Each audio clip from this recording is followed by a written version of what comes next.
కపటము కనబ. ఎప్పుడైనా యేసు ప్రభు వారు ఒకడు గూర్చి చెడ్డగా మాట్లాడడం మీరు చూసారా? ఎప్పుడైనా వాడి గురించి డౌన్ చేసి మాట్లాడు.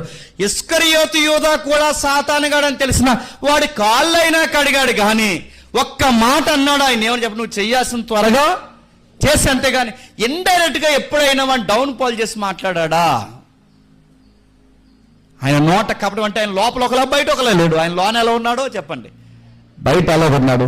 ఆయన నోట ఏ కపటం లేదు. ఆయన మనకి మాదిరించిపోయాడు. వీళ్ళు మనకు హాని చేస్తున్నారని తెలిసినా గుర్తుపెట్టుకోండి, వాళ్ళని ద్వేషించకండి. వాళ్ళు హాని చేస్తున్నారని తెలిసినా వాళ్ళతో యథావిధిగా మాట్లాడేయండి. వీళ్ళు హింసకులని తెలిసినా వాళ్ళని ఏమి హింసించకండి, వాళ్ళతో మాట్లాడండి. ప్రభు ఎలాగైతే తన శత్రువులను సైతం ప్రేమించాడో, ప్రభు ఎలా అయితే తన శత్రువులు కొడుతున్నా ఎలా అయితే భరించాడో, ఎంతమంది హింసకులు, దూషకులు, అనురాగరహితులు, కపటములు, కొండగాండ్లు మనం డౌన్ చేసి మాట్లాడే రకరకాల సాతానికి ఏజెంట్లుగా పనిచేసేవారు రోజు రోజుకి మన మీద ఎక్కువైపోయిన మనం చేయాల్సిన పని ఏంటో ఒకటే, క్రీస్తు మనకు మాదిరించిపోయాడు. ఆయన ఎలా మాట్లాడాడో చెప్పండి, మనం అలాగే మాట్లాడాలి. ఆయన ఎలాగో నడిచిపోయాడో అలాగే నడిచిపోవాలి.